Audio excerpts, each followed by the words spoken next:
So we started off learning about SSL and then also understood what encryption is and how it works. Now, in the upcoming videos, we will be looking at the TLS and SSL handshakes, which will help us understand in a much better way how the secure connection is started between two parties. Now, we know about symmetric and asymmetric encryption. What's very interesting here is that the TLS handshakes are initiated asymmetrically, meaning it involves the creation of private and public keys. But once the handshake has been established, we rely on something called the shared key, which, as you remember, is a symmetric encryption concept. So what's happening here? Well, this in fact is hybrid encryption. You start off with asymmetric key creation and end up with a shared key.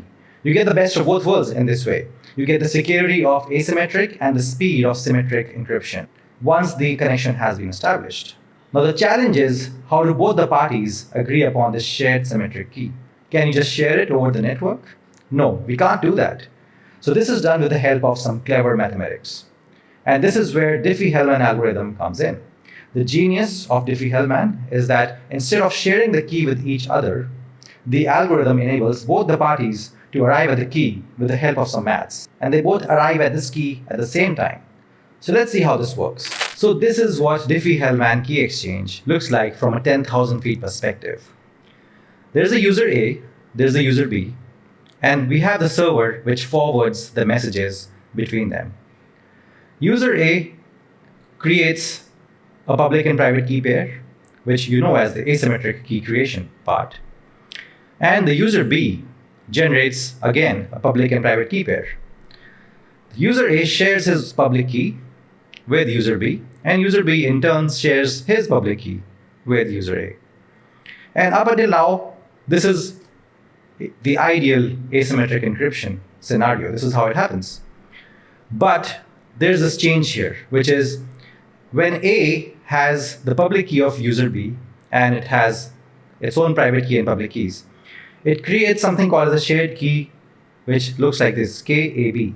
And due to some mathematics, the user B also magically is able to create the same shared key, which uses the public key of user A. So user B has public key of user B, the private key of user B, and now the public key of user A. So somehow, with some maths, it's able to arrive at the same key that the user A was able to arrive at. And now this shared key is the one that's used for ongoing communication. Right? So this is a perfect algorithm for messaging applications. And this is why WhatsApp, Signal, all of these applications, they use Diffie-Hellman key exchange. Because it's hybrid. It starts with asymmetric, and then you have symmetric keys, shared keys between them to continue the conversation. So not only is this perfect for messaging applications, but we're looking at it from the TLS and SSL angle, right? And many messaging apps, as you know, have to initiate a TLS connection. So they're built over TLS.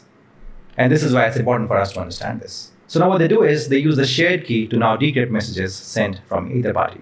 The shared key is stored and used from now onwards. And it's the one that's always used for communication between these two parties.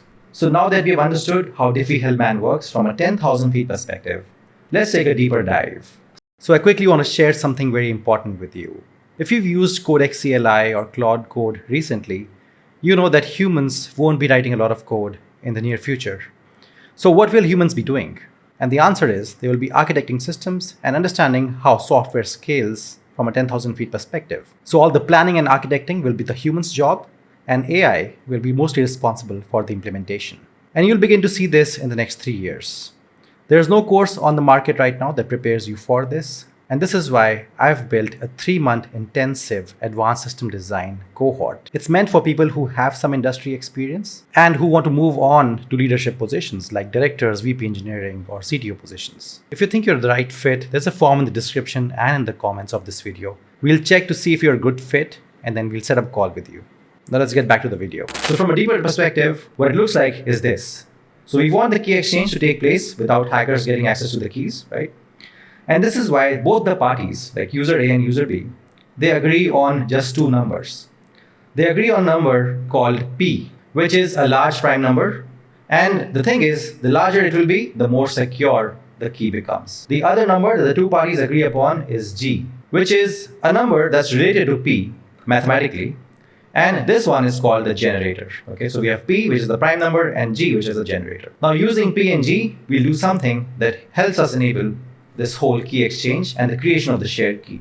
So for this exchange, I'm just ignoring the server between them for now, so that we understand this properly. So the user A first chooses a secret key, which is A, small a, and then computes a public key. So it's going to say capital A is equal to G, which is the generator, raised to A, which is our secret key. So it can choose any random secret number, A, right? So the public key A, which is capital A, is equal to G raised to the power small a, which is the secret key, and modulus of P. Now mod is the same thing that you've seen in computer programming, which is the percentage sign, which is basically the remainder. And this helps us wrap around the value of this if it becomes larger than P, because we're always finding the remainder after division with P.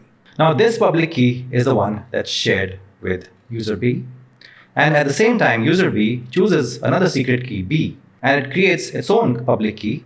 B is equal to, which is capital B is equal to G, which is the generator raised to the power small b and mod B. Now if you notice, this is consistent with what we have already mentioned, which is that user A and user B have a secret key and a public key. And I had also mentioned that the secret key and public keys are mathematically linked. Now, it's also important to remember that you can't really derive the private key from this public key. You can't do that. Otherwise, that'll be a big security challenge. So by now, they've both generated their secret keys and their public keys and shared the public keys with each other. Now we do something called as a final key calculation, as you can see.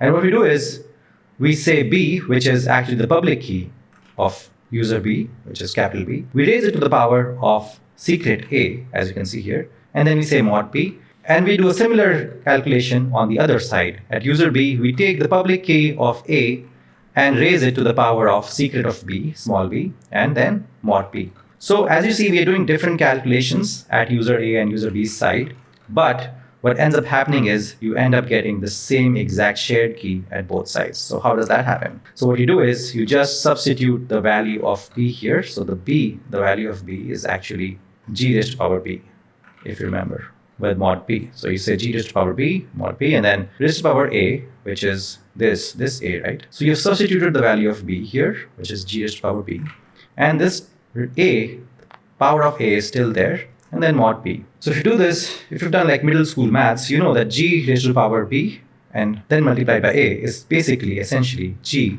raised to the power AB and then mod B. And similarly at this side, we actually substitute the value of A. So instead of this A, we put the value of A, which as you remember is G raised to the power A. So you substitute that here, and it's raised to the power B, which we can see here also, raised to the power B, and mod B. So at the end, when G raised to the power A and then multiplied by B, or raised to the power B, we get G raised to the power AB, which is exactly the same here. G AB mod P, G AB mod P.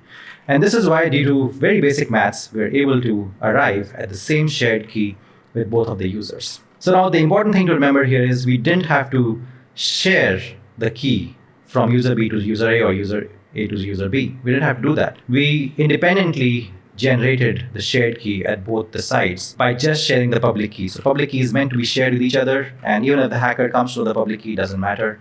What matters are the secret keys, right? And you know that we can't really arrive at the secret key from the public keys. So the hacker is not really able to hack this communication because of the Diffie-Hellman key exchange, which is quite clever. Now, there are some limitations with the Diffie-Hellman algorithm. So once you've created the shared key at both sides, KAB and KAB at both sides, now if this shared key is compromised, messages are not safe. Hackers can actually use the shared key to decrypt all the messages going forward. So it's very easy to understand that, because obviously once they have this shared key, whatever messages you send there, right, it doesn't matter. The hackers will be able to see all of those messages because he has the shared key. So how do you go beyond this? How do you actually go one step forward from Diffie-Hellman? Because this looks like quite a tight algorithm, but still the problem here is the shared key getting compromised. So how do you do that? So the next video is about extended Diffie-Hellman, which kind of tries to solve this. Let's take a look at that.